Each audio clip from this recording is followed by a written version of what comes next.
ചക്ക കൂട്ടാനും ഉള്ള മാങ്ങച്ചോറും ആ വൈബിലിങ്ങനെ അങ്ങനെ തിന്നുമ്പോൾ അങ്ങനെ പോയിട്ട് അടുപ്പിൽ നോക്കിയപ്പോഴേ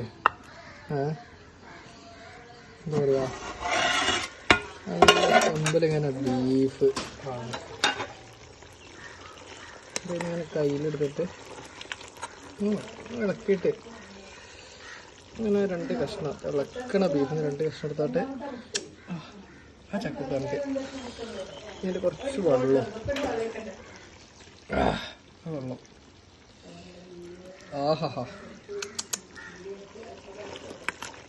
നമുക്കങ്ങനെ ബാക്കിയുള്ള അവിടെ മൂടി വെക്കാം. അങ്ങനെ ഇതാക്കിയിട്ട്